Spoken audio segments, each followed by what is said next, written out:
अभिवादन स्वीकार कीजिए ब्रजेश मिश्रा का। और आप देखना शुरू कर चुके हैं द डिबेट। बहनों भाइयों, बस कुछ घंटे, महज कुछ घंटे के भीतर प्रथम चरण के मतदान का कार्य शुरू होगा और कल शाम को समाप्त। 37 जनपदों में और आधे उत्तर प्रदेश में शहरी निकाय का चुनाव है और ये चुनाव बहुत ही बड़ा है, भौगोलिक लिहाज से भी, मतदाताओं के लिहाज से भी और राजनीतिक रूप से भी, क्योंकि एक दो नहीं 10-10 नगर निगम दांव पे हैं। और इस बार इज्जत सबकी दांव पे लगी है, किसी की बहुत ज़्यादा, किसी की बहुत कम। क्या होगा कल, आज हम इस विषय पर चर्चा करने वाले हैं। बहन भाइयों, उत्तर प्रदेश के चुनाव में नगर निकाय के चुनाव का पहले चरण का मतदान अब से कुछ घंटों के बाद शुरू होने जा रहा है और ये चुनाव कई मामलों में बहुत अहम है उन पार्टीज के लिए जिनकी सब कुछ इस चुनाव में दांव पर लगी हुई, खासतौर पर सत्तारूढ़ दल जिसका सबसे हाईएस्ट स्टेक इस चुनाव में है, उसकी इज्जत दांव पे लगी हुई है। अपोजिशन में 2022 के चुनाव के बाद माहौल बहुत बदला हुआ है और ये लड़ाई सीधी हो रही है और मुकाबले में है समाजवादी पार्टी। उसके पास खोने के लिए कुछ नहीं है इस चुनाव में। वो क्यों? क्योंकि 17 के चुनाव में नगर निगम के जब चुनाव हुए थे पालिकाओं के, तो उनके पास कोई, नगर निगमों में तो कोई एक सीट नहीं थी, पालिका और पंचायत में उनके पास सीटें थीं।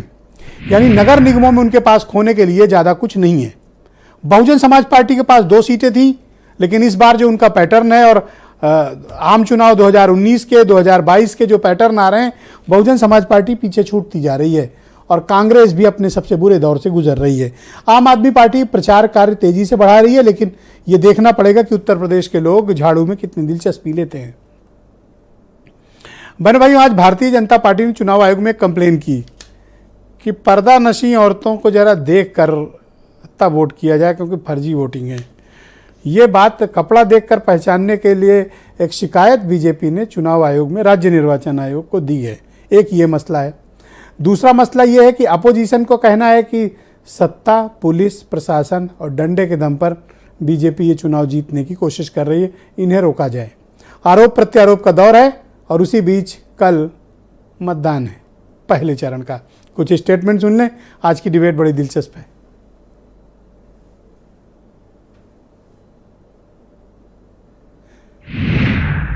जो लोग पर्व और त्योहारों में उपद्रव पैदा करके यहां की कानून व्यवस्था को व्हीलचेयर में लाने का काम करते थे, आज वे स्वयं व्हीलचेयर में पड़े हुए हैं और सांस लेने के लिए तरस रहे हैं। जो सुविधा जनता को मिलनी चाहिए थी, डबल इंजन नहीं दे पाया, तो ट्रिपल इंजन का क्या करोगे? और जब डबल इंजन उत्तर प्रदेश को विकास की गति नहीं दे रहा है, तो ट्रिपल इंजन क्यों चाहिए आपको? लग तो ये रहा है कि इंजन एक दूसरे से टकरा रहे हैं।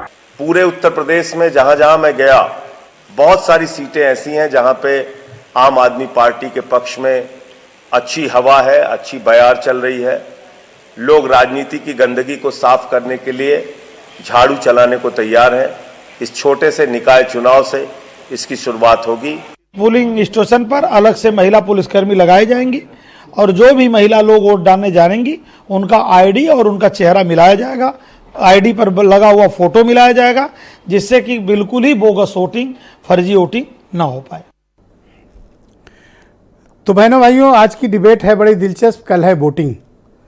मेरे साथ आज कार्यक्रम में राकेश त्रिपाठी भारतीय जनता पार्टी के प्रवक्ता, केपी मलिक जाने माने पत्रकार, उमाशंकर पांडे कांग्रेस से हैं, फखरुल हसन समाजवादी पार्टी से, अनिल दुबे राष्ट्रीय लोकदल से और वीरेंद्र सिंह